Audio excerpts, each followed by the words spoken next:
Welcome back to SweeTings. Today we will be making a cake and I will be showing you guys all of my cake failures as I tried my hand at making a professional cake for the first time using fondant and edible images. Yes, I said my first time using fondant and edible images. Now, I am not new to baking cakes. I love to bake. I am a great baker. My cakes taste wonderful, but when it comes to decorating and trying to be professional, I am a beginner. So this was my first time. I've never practiced before, never tried to use it, never experimented. This is my actual first time ever touching fondant and edible images. So if you'd like to see how I did my first try, I hope you enjoy this video. Stay tuned. I'm making a Fortnite cake, hence the colors blue and a few other colors that I will be using. But first I'm starting out by frosting the cake. My first mistake was that I did not let the cake chill. This is a fresh baked cake, so I just baked it the same day. I let it sit out and cool, but I did not put it in the refrigerator to chill. Chilling the cake beforehand makes it so much easier to work with, easier to frost and move around. Here I am not using a bunch of frosting in between the layers because this cake is actually for my family. It is my son's birthday cake, so we do not eat too much frosting, so that is why I only used a minimal amount of frosting.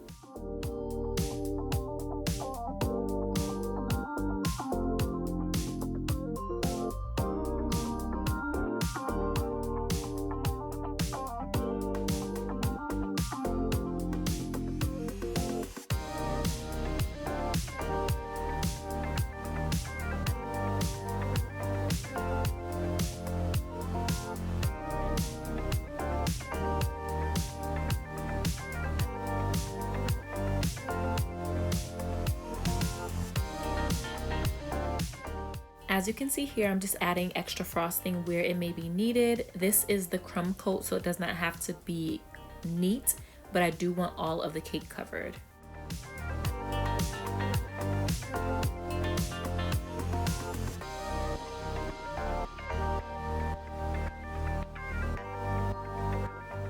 This was mistake number 2, trying to move the cake before I chilled it. Now the cake is extremely soft, as I said before, it is a freshly baked cake. So me trying to move the cake before chilling it, it will and it can damage the bottom of the cake, which that did happen to me. It was hard for me to slide the spatula from under the cake, which caused some of the cake to crack at the bottom. Mistake number 3. As you can see, while I am frosting the cake is moving and slipping and sliding on the turntable. To avoid that, you can add some frosting to the bottom of the turntable and then put the cake on top to keep it sturdy and in place as you are frosting.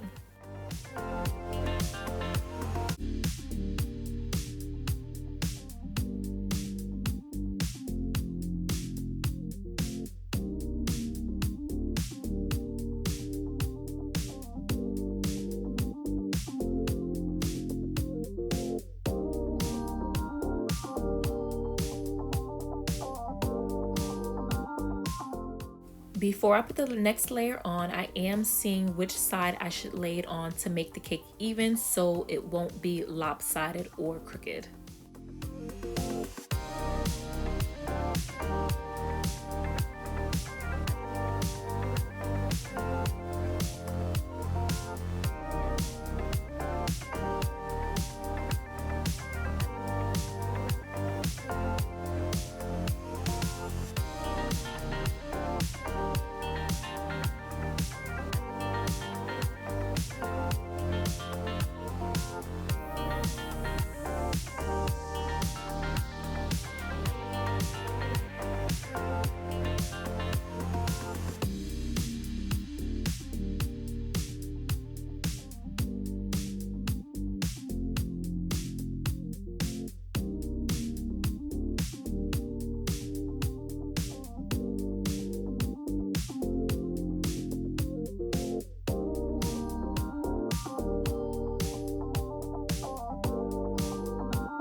My boys decided to pop in and watch my progress as I tried my hands at this cake.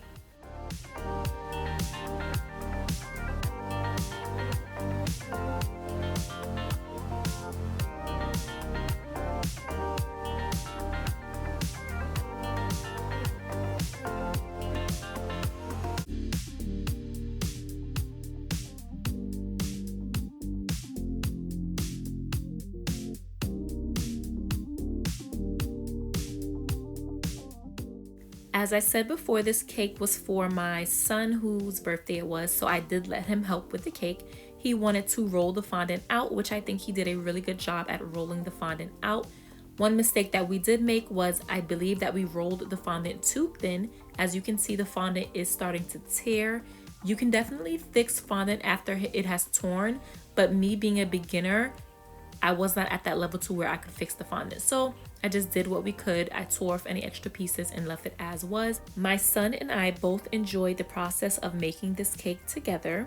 It wasn't our best, but we tried our best, and we both enjoyed spending time together learning how to use fondant for this cake. So all in all, in the end, it was a definite success because he enjoyed making his own birthday cake. I enjoyed the experience, and the most important part is that it tasted excellent. Okay, it tasted delicious.